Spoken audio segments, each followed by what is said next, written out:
आज से हम स्टार्ट करें चैप्टर नंबर 7 पी ब्लॉक के तत्व, एलिमेंट्स ऑफ पी ब्लॉक। हाँ देखो, आपका पी ब्लॉक क्या होता है सबसे पहले हम वो समझेंगे। देखो पी ब्लॉक में ऐसे तत्व आएंगे। देखो आपकी आवर्त सारणी में कुल कितने तत्व ज्ञात है? हमें 118 तत्व ज्ञात है। कितने तत्व ज्ञात है? 118 तत्व ज्ञात है। और इन 118 तत्वों को अच्छे से समझने के लिए, उनके गुणधर्मों को अच्छे से याद रखने के लिए, अच्छे से व्यवस्थित करने के लिए हमने उन्हें 4 ब्लॉक में बांटा है। कितने ब्लॉक में? 4 ब्लॉक में।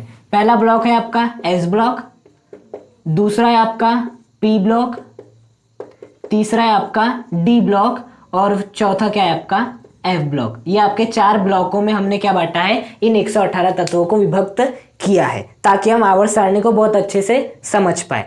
और वर्गीकरण कैसे हुआ, क्यों हुआ, हम class 11th chemistry chapter number 3 में पढ़ चुके हैं। बहुत सारे नियम पढ़े थे वहाँ पर हमने। हाँ, मेंडलीफ का नियम, तो आपका ऐसे बहुत प्रकार से पढ़े थे, आधुनिक आवर्त सारणी के नियम, ये सब पढ़े थे। हाँ, तो उसके आधार पे 4 ब्लॉकों में बांटा गया है। एस ब्लॉक के तत्व, पी ब्लॉक के तत्व, डी एफ ब्लॉक के तत्व, एफ ब्लॉक के तत्व। जो आपके एस ब्लॉक के तत्व हैं वो आपने कहाँ पढ़ा है? क्लास 11th में पढ़ लिया है एस ब्लॉक के तत्व। जो आपके पी ब्लॉक के तत्व होते हैं उन्हें भी आपने पढ़ लिया है। पी ब्लॉक के अंतर्गत कितने आते हैं? आपका वर्ग 13 आता है, वर्ग 14 आता है, वर्ग 15 आता है, 16 आता है, 17 आता है, 18 आता है। अब वर्ग क्या होते हैं, आवर्त क्या होते हैं? हाँ, वर्ग क्या होते हैं? आपकी जो आवर्त सारणी रहती है ना उसका लगभग रूप ऐसा रहता है, ये रहता है ऐसा। हाँ, यहाँ जो होता है वो होता है आपका एस ब्लॉक, यहाँ पर जितने भी तत्व मिलेंगे आपको। ये होता है आपका पी ब्लॉक, यहाँ पर जितने भी हैं पी। ये होता है आपका डी ब्लॉक। हाँ, और अलग से यहाँ पर हम किसे रखते हैं? F block. तो इस प्रकार के जो रहते हैं इन्हें क्या कहते हैं? हम आपका वर्ग कहते हैं। क्या कहते हैं? वर्ग कहते हैं। हाँ, और इस प्रकार से जो आपको ऐसी क्षैतिज रेखा मिलेगी इसे हम क्या कहते हैं? आवर्त कहते हैं। हाँ, हमारे आवर्त सारणी में आवर्त की संख्या कितनी है? 7 और वर्ग की संख्या कितनी है? 18। हाँ, जिसमें से पहला वर्ग और दूसरा वर्ग एस ब्लॉक के अंतर्गत आते हैं, पहला वर्ग और दूसरा वर्ग। हाँ, जो आपका तीसरा से लेके 12 तक वर्ग आते हैं वो आते हैं आपके डी ब्लॉक में। हाँ, और आपके 13 से लेके 18 तक जितने भी तत्व आते हैं वो आते हैं पी ब्लॉक में। हाँ, तो पी ब्लॉक में कितने वर्ग होते हैं? 13वां। मतलब ये होता है आपका 13वां वर्ग, यहाँ पूरे 13 वर्ग के तत्व होंगे। ये होता है 14वां, 15वां, 16वां, 17वां और यहाँ पर और एक बना लेते हैं आपका 18। तो इस प्रकार से 18 वर्ग होते हैं। मतलब कि कुल मिला के कितने वर्ग है यहाँ पर? पी ब्लॉक में 6 वर्ग होते हैं। कितने वर्ग होते हैं? 6 वर्ग होते हैं पी ब्लॉक में। हाँ, तो जो 13 और 14 है ये आपने पढ़ लिए हो कहाँ पर? क्लास 11th केमिस्ट्री में। आपको क्लास 12th में वर्ग 15 के बारे में फुल डिटेल पढ़ना है, 16 के बारे में, 17 के बारे में और 18 के बारे में। हाँ, तो समझ में आया पी ब्लॉक में कितने वर्ग हैं? 6 वर्ग है। 6 में से हम 2 वर्गों का अध्ययन कर चुके हैं, 4 बचे वर्गों का अध्ययन हमें इस क्लास में, क्लास 12th में करना है। हाँ, और ये जो आपका डी और एफ ब्लॉक के तत्व है, एस ब्लॉक तो पढ़ ली क्लास 11th में, पी ब्लॉक में भी 2 चैप्टर पढ़ ली, मतलब 2 वर्ग पढ़ लिए हमने क्लास 11th में। बचे पी के कितने? 4, जो कि इस क्लास में पढ़ेंगे। डी ब्लॉक के तत्व भी इसी क्लास में पढ़ेंगे क्लास 12th में, और जो आपके एफ ब्लॉक के तत्व है वो भी हम इसी क्लास में पढ़ेंगे क्लास 12th में। हाँ, तो सबसे पहले कौन सा चैप्टर पढ़े? पी ब्लॉक के तत्व पढ़ रहे हैं। हाँ, तो देखो पी ब्लॉक के तत्वों के अंतर्गत 6 वर्ग आते हैं, लेकिन 2 वर्गों का अध्ययन पहले कर चुके हैं, तो हमें और कितने वर्गों का अध्ययन करना है? 4 वर्गों का अध्ययन करना है। वर्ग 15, वर्ग 16, वर्ग 17 और वर्ग 18। हाँ, अब इन वर्गों में जितने भी तत्व होंगे वो आपको याद करने होंगे। वर्ग 15 में कितने तत्व है वो आपको याद करने होंगे, वर्ग 16 के, वर्ग 17 के, वर्ग 18 के, इन सभी के तत्व आपको याद रखने होंगे। हाँ, एक बात याद रखना, ये जो पी ब्लॉक में जितने भी आपके वर्ग है उनमें जितने भी तत्व होंगे ना, उन सभी के जो अंतिम इलेक्ट्रॉन होंगे वो कहाँ पर प्रवेश करेंगे? पी उपकोष में प्रवेश करेंगे। किस में प्रवेश करेंगे? पी उपकोष में प्रवेश करेंगे। इसलिए यहाँ पर जितने भी तत्व रहते हैं उन्हें हम पी ब्लॉक में रखते हैं। आपका एक तत्व है, उसका अंतिम इलेक्ट्रॉन एस उपकोष में प्रवेश कर रहा है तो क्या कहेंगे? वो एस ब्लॉक का। आपका पी उपकोष में प्रवेश कर रहा है तो पी ब्लॉक का, डी उपकोष में प्रवेश कर रहा है तो डी ब्लॉक का, और यदि एफ उपकोष में प्रवेश कर रहा है तो एफ ब्लॉक का। जैसे कि यदि मैं सोडियम की बात करूं, इसका इलेक्ट्रॉन विन्यास क्या होता है? 11। लिखना चाहे तो 1s2, 2s2, 2p6 क्या होता है आपका? 3s1 होता है। बताओ इसका अंतिम इलेक्ट्रॉन किस उपकोष में प्रवेश कर रहा है? एस उपकोष में प्रवेश कर रहा है, इसलिए जो सोडियम है वो किसका तत्व है? आपके एस ब्लॉक का तत्व है। तो उसी प्रकार से 15, 16, 17, 18 इन 4 वर्गों में जितने भी तत्व मिलेंगे उनके अंतिम इलेक्ट्रॉन कहाँ पर प्रवेश करेंगे? आपके अंतिम मतलब पी उपकोष में प्रवेश करेंगे अंतिम इलेक्ट्रॉन। जैसे कि वर्ग 15 का एक तत्व है आपका नाइट्रोजन, हाँ, उसका परमाणु क्रमांक होता है 7, तो उसके हिसाब से लिखेंगे तो 1s2 2s2 2p3 होता है। ये अंतिम इलेक्ट्रॉन कहाँ प्रवेश कर रहा है? पी उपकोष में प्रवेश कर रहा है। पी उपकोष में प्रवेश कर रहा है, 2 2 4 और 3 7 कर रहा है, इसलिए नाइट्रोजन किसके अंतर्गत आ जाता है? पी ब्लॉक के तत्व के अंतर्गत आ जाता है। तो पी ब्लॉक में जितने भी तत्व होंगे वे उनके सभी के अंतिम इलेक्ट्रॉन कहाँ प्रवेश करेंगे? पी उपकोष में प्रवेश करेंगे। अब पी उपकोष होता कैसे आपका? देखो ये होता है आपका पी उपकोष के कक्षक। क्या होते हैं आपके? पी उपकोष के कक्षक। इसमें अधिकतम कितने इलेक्ट्रॉन जा सकते हैं? 6। एक कक्षक में 2 इलेक्ट्रॉन, तो 3 कक्षक में 6 इलेक्ट्रॉन। हाँ देखो सबसे बड़ा क्या होता है आपका? कोष। कोष के अंदर क्या होते हैं आपके? उपकोष। उपकोष के अंदर क्या होते हैं? कक्षक। कक्षक में क्या होते हैं? इलेक्ट्रॉन। ये होते हैं आपके कक्षक। हाँ तो बताओ इन कक्षकों में अधिकतम कितने इलेक्ट्रॉन जा सकते हैं?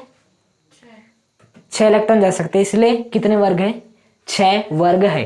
डी ब्लॉक में अधिकतम कितने इलेक्ट्रॉन जा सकते हैं? 10 इलेक्ट्रॉन जा सकते हैं, इसलिए कितने वर्गों का अध्ययन करना है हमें? उसमें 10 वर्गों का अध्ययन करना है।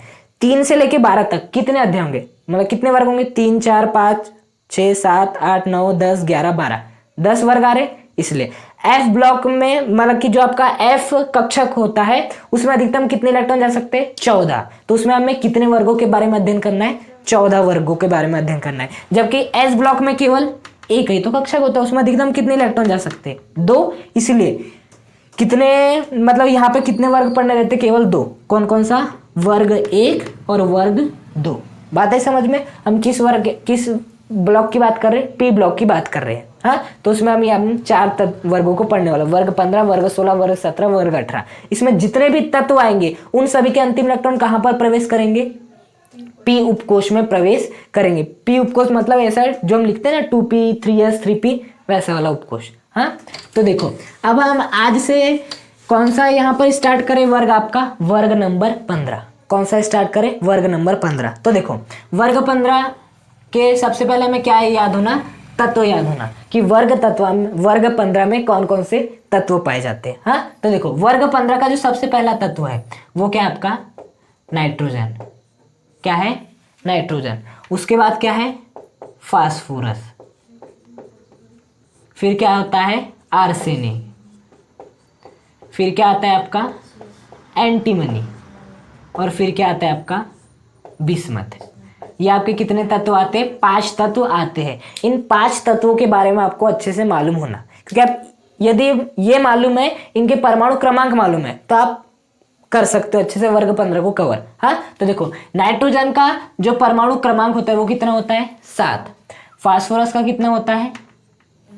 15। हाँ आर्सेनिक का कितना होता है आपका? 33। हाँ एंटीमनी का कितना होता है आपका? 51। हाँ और बिस्मथ का कितना होता है आपका? 83। 7 + 8 15, 15 + 18 33, 18 प्लस मतलब 33 + 18 51, 51 + 32 83, 8 18 18 32। ये क्रम आपका फॉलो होता है। ये क्रम आपका फॉलो होता है। हाँ तो मैंने उसी से किया है। आपको बस पहला याद रखना है, जो आपका पहला है उसके बाद बस 18 जो इसमें क्या जोड़ देना है, जो पहला है उसमें 8 जोड़ दो, फिर जो भी आएगा उसमें 18, फिर जो भी आएगा उसमें 18 और फिर जो भी आएगा उसमें 32 जोड़ देना, आपको मिल जाएंगे। बस पहला याद होना। हाँ तो बातें समझ में किसका क्या परमाणु क्रमांक है। अब हमें बात करना है इनके इलेक्ट्रॉनिक विन्यास के बारे में। किसके बारे में? इलेक्ट्रॉनिक विन्यास के बारे में। हाँ तो देखो सबसे पहले लिखते हैं नाइट्रोजन का। यदि आपको ना किसी भी वर्ग के पहले तत्व के बारे में अच्छे से जानकारी है तो आप बाकी तत्वों के बारे में पता लगा सकते हो। हाँ तो देखो सबसे पहले हम लिखते हैं वर्ग 15 के जो पहला तत्व है नाइट्रोजन का इलेक्ट्रॉनिक विन्यास। देखो 7 है तो क्या हो जाएगा? 1s2 2s2 2p3 हो जाएगा।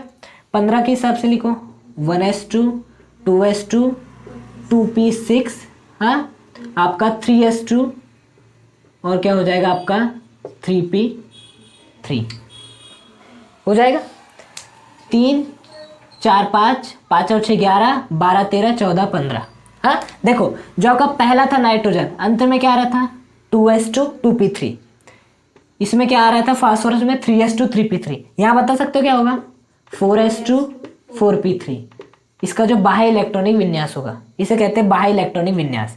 इसका क्या हो जाएगा 5s2 5p3 हो जाएगा। इसका क्या हो जाएगा 6p3 हो जाएगा। तो यदि यहाँ मैं बात करूं सामान्य इलेक्ट्रॉनिक विन्यास की, वर्ग 15 के जितने भी तत्व उनका सामान्य इलेक्ट्रॉनिक विन्यास क्या है, सब में देखो क्या आ रहा है S2p3 S2p3 sp S2p3 S2p3 S2p3। मतलब जितने भी तत्व आ रहे हैं पी ब्लॉक में के वर्ग 15 में, उन सभी का जो बाह्य इलेक्ट्रॉनिक विन्यास है, मैं यहाँ बाह्य की बात करूँ केवल, उनमें एक चीज कॉमन है S2 और आपका p3। हाँ बस आपका नाइट्रोजन है तो N2, यदि आपका फास्फोरस है तो 3, आर्सेनिक है तो 4, एंटीमनी तो 5 और बिस्मथ है तो 6। मतलब यहाँ यदि 2 है तो यहाँ पर भी 2 है, यहाँ पर यदि 3 है तो यहाँ पर भी 3 है, यहाँ पर 4 है तो यहाँ पर भी 4 है। 5 5 6 6, ऐसा नहीं कि 6 है तो 7 हो गया, फिर ऐसा नहीं कि 5 है तो 6 हो गया, ऐसा नहीं कि 4 है तो 3 हो गया। मतलब क्या है, जो वैल्यू यहाँ पर लिखी वही वैल्यू यहाँ पर भी लिखी है। मतलब इसका सामान्य इलेक्ट्रॉन विन्यास क्या हो जाएगा NS2NP3। आपको एग्जाम में आता भी है, पी ब्लॉक के जो वर्ग 15 के तत्व होंगे उनका सामान्य इलेक्ट्रॉनिक विन्यास लिखिए, तो आपको लिखना रहता है NS2NP3, ये लिखना रहता है आपको। हाँ जो आपका नाइट्रोजन है वो क्या है, आपकी अधातु है। कैसी है, अधातु है। कौन किस रूप में पाए जाते हैं वो भी आपको याद रखना रहता है। हाँ ये क्या है, आपकी अधातु है। फास्फोरस भी अधातु है। ये क्या है, आपकी उपधातु है। ये क्या है, आपकी उपधातु है। और ये कैसी आपकी गरीब धातु है, लेकिन धातु है। हाँ जो नाइट्रोजन फास्फोरस है वो कैसी है, दोनों अधातु है। हाँ अधातु रूप में पाई जाती है। आर्सेनिक और एंटीमनी ये दोनों क्या है, उपधातु है। उपधातु क्या होती है, जिसमें अधातु के भी गुण होते हैं और धातु के भी गुण होते हैं। हाँ दोनों के गुण होते हैं। और ये जो बिस्मथ है वो कैसी धातु है, गरीब धातु है, पुअर मेटल है। अब गरीब धातु की है, देखो आपकी जितनी भी धातुएं होती है उनमें भंगुरता का गुण नहीं पाया जाता। हाँ भंगुरता का गुण नहीं पाया जाता, लेकिन ये एकमात्र ऐसी धातु जिसमें किसमें कौन सा गुण पाया जाता है, भंगुरता का गुण पाया जाता है। इसलिए इसे क्या कहते हैं, गरीब धातु। भंगुरता मतलब टूट जाना, इसे मारने पर टूट जाना। जैसे नमक की डली देखियो, उसमें थोड़ा सा हाथ मारोगे तो पूरी बिखर जाती है। मतलब कि कौन सा गुण है उसमें, भंगुरता का। जाना कभी करके देखना। हाँ तो बात समझ में आई, ये दोनों आपकी अधातु है और ये आपकी दोनों उपधातु और ये आपकी गरीब धातु है। हाँ अब उसके बाद देखना, जो नाइट्रोजन है वो किस फॉर्म में पाई जाती है, गैसीय फॉर्म में पाई जाती है। किस फॉर्म में, गैसीय फॉर्म में। और बाकी जितने भी है किस फॉर्म में पाए जाते हैं, सॉलिड, मतलब कि ठोस अवस्था में पाए जाते हैं। हाँ अब जो नाइट्रोजन है वो याद रखना N2 के रूप में मिलती है हमें। कि किस रूप में मिलती है, N2 के रूप में मिलती है। हाँ जो आपका फास्फोरस है वो किसके रूप में मिलता है आपको, P4। फास्फोरस P4, मतलब इसकी आणविकता कितनी होती है, 4 होती है। इसकी आणविकता कितनी होती है, 2 होती है। और आपके जितने भी है ये सभी क्या आपके ठोस ही है। आई बात इतनी समझ में। नाइट्रोजन किस फॉर्म में पाई जाती है, जितने भी वर्ग 15 के तत्व किस फॉर्म में पाए जाते हैं, इनका सामान्य इलेक्ट्रॉन विन्यास क्या है, इनके परमाणु क्रमांक क्या है, ये किस रूप में पाए जाते हैं, और कौन अधातु है, कौन उपधातु है, कौन गरीब धातु है।